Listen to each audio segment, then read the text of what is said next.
करने वाले हैं प्रेगनेंसी एंड एम्ब्रियोनिक डेवलपमेंट के बारे में।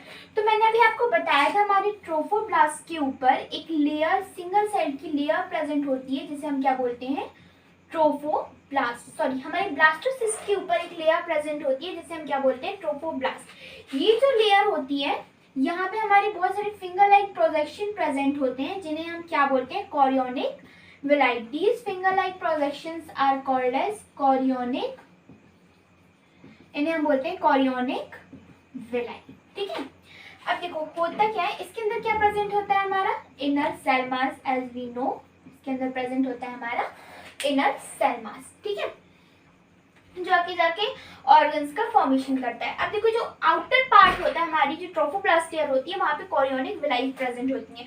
ये मान लीजिए हमारी यूट्रस की वॉल है, ये हमारी यूट्रस की वॉल है। यहाँ पे क्या होता है, हमारा ट्रोफोब्लास्ट जो है वो इम्प्लांट होता है। ठीक है, अब होगा क्या, जो हमारी यूट्राइन वॉल जो होगी, ये यूट्राइन वॉल और कोरियोनिक विलाई आपस में मिलके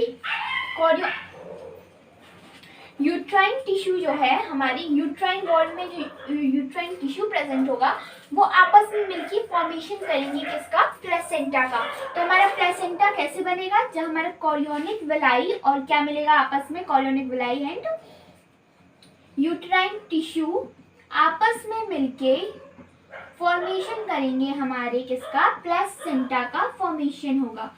प्लेसेंटा क्या होता है, हमारे जो मैटरनल बॉडी है, यानी कि जो मदर की बॉडी है, यानी कि हमारे यूट्रस को हमारे एम्ब्रियो से कनेक्ट करता है, उसको हम क्या बोलते हैं, प्लेसेंटा।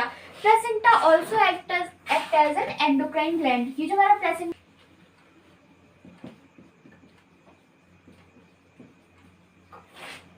तो प्लेसेंटा क्या करता है, कनेक्ट करता है हमारी मैटरनल बॉडी को हमारे एम्ब्रियो से, और हमारे एम्ब्रियो को प्लेसेंटा से कौन कनेक्ट करता है, हमारी एम्ब्रिकल कॉर्ड। अब देखो बेसिकली क्वेश्चन में यहाँ से हमारा बेसिकली पेपर में हमारा यही इंपॉर्टेंट क्वेश्चन निकल के आता है कि भाई प्लेसेंटा का फंक्शन बताओ, प्लेसेंटा का फंक्शन क्या है। तो सबसे पहले तो इसका फंक्शन हो गया कि ये ना न्यूट्रिशन प्रोवाइड करता है हमारे एम्ब्रियो को, एक डक्ट की तरह काम करता है जहाँ से हमारा न्यूट्रिशन प्रोवाइड होता है और exchange of waste material and gases taken place. ठीक है, सेकंड चीज क्या होता है, it act as an endocrine gland. ये एक एंडोक्राइन ग्लैंड की तरह भी एक्ट करता है। हमें पता है हमारी बॉडी में टू टाइप्स के ग्लैंड्स होते हैं, that is exocrine gland and endocrine glands. Exocrine glands are ductless glands जो कि क्या सिक्रिएट करते हैं, एंजाइम्स को, और ये दो काम करता है। सबसे पहला तो ये न्यूट्रिशन प्रोवाइड करता है, एक्सचेंज ऑफ गैसेस में हेल्प करता है। इसके साथ साथ एंडोक्राइन ग्लैंड की तरह काम करता है। क्यों, क्योंकि ये रिलीज करता है हमारे कुछ हार्मोन्स, हमारी एनसीईआरटी में दिए गए हैं। सबसे पहला ह्यूमन कोरियोनिक गोनेडोट्रोपिन, ठीक है, यानी कि HCG। सेकेंड हार्मोन कौन सा रिलीज करता है, human placental lactogen, human HPL, that is human placental lactogen. Then progesterone and at last estrogen. मैं यहाँ पूरा ही लिख देती हूँ, प्रोजेस्ट्रोजन एंड ईस्ट्रोजन। इन हार्मोन्स को ये रिलीज करता है। ठीक है, इनके अलावा जब भी हमारी प्रेगनेंसी, तो जब भी हमारी जो कुछ प्रेगनेंसी टेस्ट होते हैं उनमें क्या देखा जाता है, हमारी यूरिन का सैंपल लिया जाता है प्रेगनेंसी टेस्ट के थ्रू, और उसमें देखा जाता है कि क्या इन हार्मोन्स का सिक्रेशन है।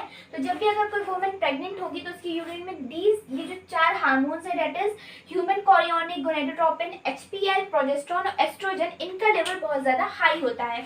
तो इन्हीं को डिटेक्ट करके पता लगाया, इन्हीं वो जो मशीन्स होती हैं वो इन्हीं हार्मोन्स के ऊपर वर्क करती हैं। इनको डिटेक्ट किया जाता है कि अगर इनका लेवल बॉडी के अंदर यूरिन में बहुत ज़्यादा है, यानी कि woman should be pregnant. Okay, ये हो गया हमारे एंडोक्राइन ग्लैंड, ये प्लासेंटा के बारे में। अब कुछ टाइम बाद जो हमारी ओवरी होती है वो एक और हार्मोन रिलीज करती है जिसे क्या कहते हैं हम, रिलैक्सिन। अब ये जो सभी के सभी हार्मोन होते हैं ना, ये सब क्या करते हैं, हमारे एम्ब्रियो के डेवलपमेंट में हेल्प करते हैं। ठीक है, अब हम एम्ब्रियोनिक डेवलपमेंट यानी कि हमारा जो एम्ब्रियो होता है उसके डेवलपमेंट का पीरियड, इसे हम क्या बोलते हैं, जेस्टेशन पीरियड। हमने स्टार्टिंग में पढ़ा भी था जेस्टेशन पीरियड क्या होता है, it is the time period of embryonic development which is of 9 months का होता है। तो उन्हीं 9 मंथ्स को हम यहाँ पे डिस्कस करने वाले हैं। सबसे पहले जो फर्स्ट मंथ होता है आफ्टर प्रेगनेंसी, हमारे बेबी का हार्ट डेवलप्ड होता है। Okay, at the second month. अभी एक चीज मैं और बताना चाहूंगी कि 3 महीने यानी कि 12 वीक्स का एक ट्राइमेस्टर होता है। सो टोटल 3 ट्राइमेस्टर लगते हैं हमारे एम्ब्रियो को डेवलप्ड होने में। कैसे, 12 हफ्तों का एक ट्राइमेस्टर होता है, 12 हफ्ते यानी कि 3 महीने का क्या होता है, 1 ट्राइमेस्टर।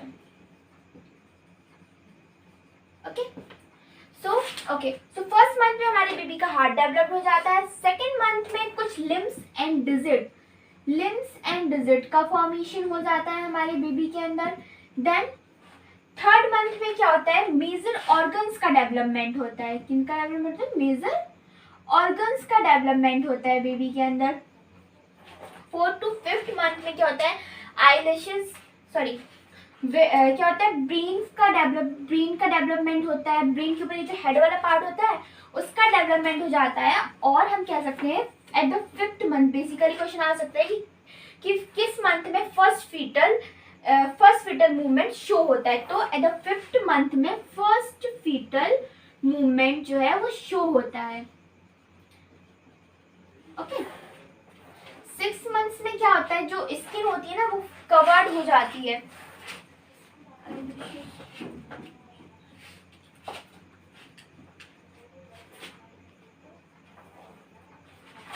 तो देखो, जो 6 मंथ होता है, 6 मंथ्स में क्या होता है, जो हमारी बेबी की स्किन होती है वो स्किन कवर्ड हो जाती है।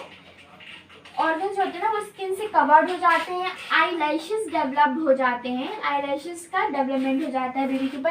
कुछ जो हैंड्स वगैरह होते हैं, स्किन के ऊपर हेयर्स का डेवलपमेंट हो जाता है, हेड के ऊपर हेयर्स का डेवलपमेंट हो जाता है। And at the 9th month जो हमारा फीटस होता है, कंप्लीट एक डेवलप्ड एम्ब्रियो को हम क्या कहते हैं, फीटस। वो क्या होता है, प्रिपेयर्ड होता है, फीटस प्रिपेयर्ड होता है किसके लिए, हमारे पार्च्यूरेशन के लिए। सो दीज आर, ये 9 मंथ्स का एक पूरा प्रोसेस होता है। आप चाहे तो स्क्रीनशॉट ले सकते हैं कि फर्स्ट मंथ में क्या होता है, हमारा हार्ट डेवलप हो जाता है। सेकेंड मंथ में लिम्स एंड डिजिट का फॉर्मेशन हो जाता है। थर्ड मंथ में मेजर ऑर्गन्स बन जाते हैं, जस्ट लाइक हमारा स्टमक बन जाएगा और जो डाइजेशन प्रोसेस स्टार्ट हो जानी होती है, हमारा इंटेस्टाइन बनने लगेंगे, हमारा लीवर बन जाएगा। ऑल दीज, ये कुछ मेजर ऑर्गन्स, लंग्स बन जाएंगे, कुछ मेजर ऑर्गन्स बन जाएंगे। Then 4th to 5th month में क्या होता है, हमारा हेड का पोर्शन बन जाता है, हेड वाला पार्ट आ जाता है बेबी के अंदर। ब्रेन का फॉर्मेशन हो जाता है उसके अंदर। और सबसे मोस्ट इम्पॉर्टेंट 5th मंथ में क्या होता है, first foetal movement. 5th month में होता है हमारा first foetal movement. Then 6th month में क्या होता है कि जो स्किन होती है ना कवर्ड, जो स्किन जो हमारा ऑर्गन्स होते हैं, हैंड्स होते हैं, वो स्किन जो होती है वो कवर्ड हो जाती है।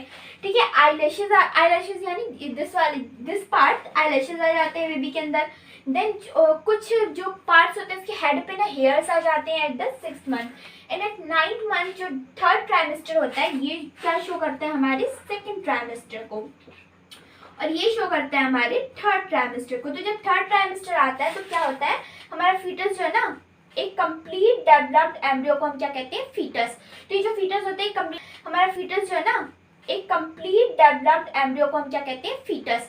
तो ये जो फीटस होते हैं कंप्लीटली डेवलप्ड हो जाता है हमारे पार्च्यूरेशन के लिए यानी कि डिलीवरी के लिए।